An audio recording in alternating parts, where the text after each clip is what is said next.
বিল্লাহ, যারা আল্লাহর সাথে শরীক করেছে। 3 নম্বর হচ্ছে মুমিনুল খাবার, যেটা মদ পান করে, মদের কারবার করে, মদের লেনদেন করে, এটা জান্নাতের গন্ধ পাবে না। জোরে সোরে বলেন না। সিগারেটের গায়ে যেটা লেখা থাকে, এটা যদি কেকের গায়ে লেখা থাকতো যে এই কেক মৃত্যু ঘটায়, এই কেক ক্যান্সারের কারণ, এই কেক খেলে তুই মরবি, বিশ্বাস করেন যে দোকানে এই কেক পাওয়া যায় তারা সাপের মতো পিড়িয়া মেরে ফেলাইতো। এটা খেলে মরবে তো তুই বেচোস কেন? তো বিড়ি গায়ে লেখা থাকে তারপরে বেচতেছেন কেন? নেশা জাতীয় জিনিসের ধারে কাছে আমরা কেউ যাবো না, ইনশাআল্লাহ বলুন। আর এখানে কি বাবার দলের লোক আছে নি? বা লালন শাহ গ্রুপের আসেনি? নামাজ নাই, রোজা নাই, হজ নাই, যাকাত নাই, চুলে জটা নিয়ে ঘুরে, দাঁতগুলো তরমুজের বিচির লাহান, সাপের মতো পেছানো লাঠি নিয়ে ঘুরে, ভাবছো এরকম গত রাতে জান্নাত থেকে পালায় আসছে। কথা কন না কেন? ওরে বাপ রে বাপ, ঝিম করে বসে থাকে, মাঝে মাঝে আবার গানের টান মানে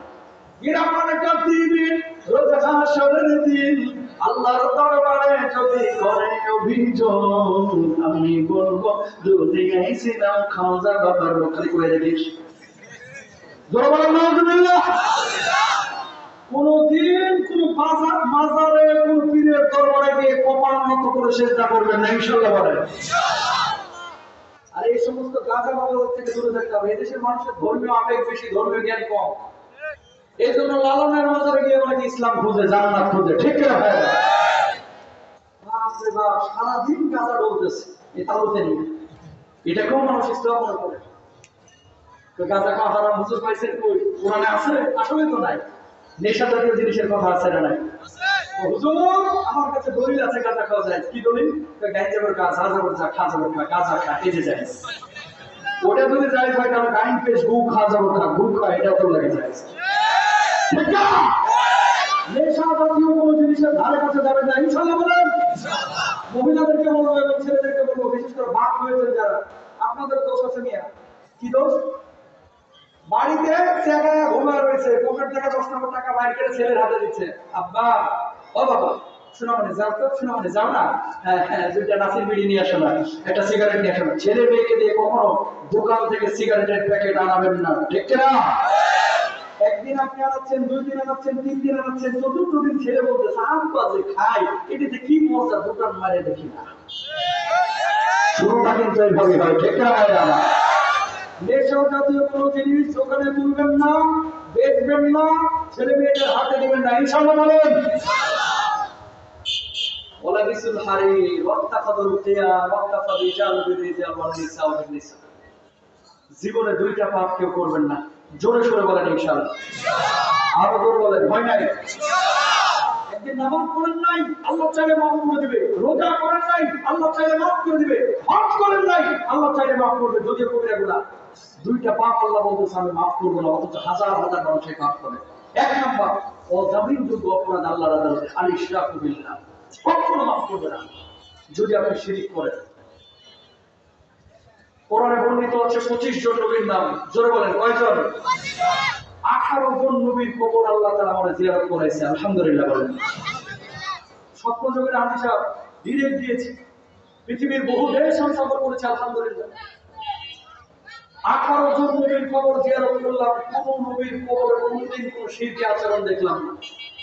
নূহ আলাইহিস সালামের কবর জিয়ারত করলাম কয়েক বছর আগে, বাবা পাহাড়ের উপর উঠেছি, দেখলাম কবরটা 72 হাত লম্বা। আল্লাহু আকবার। কবর উপরে লেখা ইদা আস্তাআনতা ফাসআলিল্লাহ ওয়া ইদা ইসতাআনতা ফাসতাঈন বিল্লাহ, যখন তোমার কোনো সাহায্যের প্রয়োজন হবে সরাসরি আল্লাহর কাছে চাইবা, খবরদার কবরের নবীর কাছে কোনো কিছু চাইবা না। চাইবা কার কাছে? সালেহ নবী, হারুন নবী, আইয়ুব নবী, সবার কবরে হাদিস লেখা। নবীর কবর যাইবেন জিয়ারতের জন্য, চাওয়ার জন্য না। ওলির কবর যাইবেন জিয়ারতের জন্য, চাওয়ার জন্য না। চাইবেন মসজিদে নামাজের দোয়ার মাধ্যমে, দেখে না? আইয়ুব নবীর কবরের সামনে দেখেছি কূপ, খালেদ বলতেছে এই কূপ কি জানো? এটা কোনটা কূপ? এই কোন কূপ? এখন পানি বাইরে আছে। আবার কোন কূপ? এটা হচ্ছে সেই কূপ যেখানে আইয়ুব নবীকে নিক্ষেপ করা হয়েছিল, নির্বাচনে পাঠানো হয়েছিল। এখন মিঠা পানি বাইর হয়, শীতল পানি বাইর হয় এই কূপ থেকে। আমার মাথায় একটা জিনিস আসলো, আল্লাহ বাঁচাইছে যে এই কূপটা বাংলার জমিনে আল্লাহ তাআলা চাই নাই। যদি কারো অধীনে থাকতো বাংলাদেশে, এই কূপটা যার অধীনে থাকতো এটা এস আলম গ্রুপের চাইতেও ধনী হয়ে যাইত। কথা বলেন না? আমার মা বোনেরা, মা বোনদেরকে বলি এবং আপনাদেরকে বলি, এদেশের মানুষের ধর্মীয় আবেগ বেশি, ধর্মীয় জ্ঞান কম। কোন হুজুর যদি বলে চমক দরবারে গেলে আর মনের বাসনা পূরণ হয়ে যাবে, ও নামাজ 6 ওয়াক্ত কাজা করে হলেও দরবারে গিয়ে বাবার কাছে বসে থাকবে, ঠিক না? যদি আইয়ুব নবী কুফরা বাংলাদেশে হয়তো কি করতো, জামাদের থাকতো হোমিওর ছোট ছোট বোতলগুলো কিনে নিয়ে আসতো, কাঁচের বোতল আইনা পানিগুলো ঢুকাইতো, ঢুকায় হ্যান্ডি মাইকে বসে যাইতো। স্বামী স্ত্রীর হবে, আপনি অবাধ্যকে বাধ্য করতে চান, মনের মানুষকে কাছে টানতে পারছেন না, আপনি কি বিদেশ যেতে আগ্রহী, আপনি কি আমেরিকার ভিসা পেতে চান, আর যদি নয় চলে আসুন গুরু বাবার কাছে, মাত্র 600 টাকা, 600 টাকা। এই সমস্ত জিনিসগুলো ভণ্ডামি ভণ্ডামি ভণ্ডামি ঠিক করা হয় না। কোন বাবা, কোন বিশ্বাস, কোন হুজুর আপনার ভাগ্য পরিবর্তন করতে পারে না। যিনি ভাগ্য পরিবর্তন করেন তিনি কে? প্রিয় ভাইরা আমার খেয়াল করেন, বেশি সময় নেব না। আল্লাহর হাবিব সাল্লাল্লাহু আলাইহি ওয়াসাল্লাম একদিন ঘরের মধ্যে ঢুকতেছেন, সাহাবীরা গোল হয়ে বসে আছেন। নবীজি বললেন, সাহাবীরা শোনো শোনো, আমার উম্মতের মধ্যে 70,000 উম্মত আছে যারা বিনা হিসাবে আল্লাহর জান্নাতে যাবে। মুহাদ্দিসিনরা বলছেন শুধু 70,000 না, 70,000 সাথে 70,000 এর গুণ দিলে যত কোটি হয় তত কোটি। সুবহানাল্লাহ বলেন। ইয়াদখুলুনাল উম্মাতা মিন উম্মতি 70,000, আমার উম্মতের মধ্যে 70,000 উম্মত আল্লাহ রাব্বুল আলামিন বিনা হিসাবে জান্নাত দিবেন। নবী হাদিসগুলো ঘরের মধ্যে ঢুকে গেছেন। কতক্ষণ পরে আবার বের হয়ে দেখেন সাহাবীরা কি নিয়ে যেন কানাঘুষা করতেছে। সাহাবীদেরকে বললেন, সাহাবীরা বললেন, ইয়া রাসূলুল্লাহ, 70,000 উম্মত বিনা হিসাবে আল্লাহর জান্নাতে যাবে, এরা কারা? এটা তো আপনি বললেন না। আল্লাহর নবী বললেন, 4টা গুণ যার মধ্যে থাকবে, ঈমান আনার পরে এদেরকে আল্লাহ বিনা হিসাবে জান্নাত দিবে। 1 নাম্বার লা ইস্তারকুনা, 2 নাম্বার ওয়ালা ইয়াতাতায়্যারুনা, 3 নাম্বার ওয়ালা ইয়াকতুবুনা, 4 নাম্বার ওয়া আলা রাব্বিহিম ইয়াতাওয়াক্কালুন।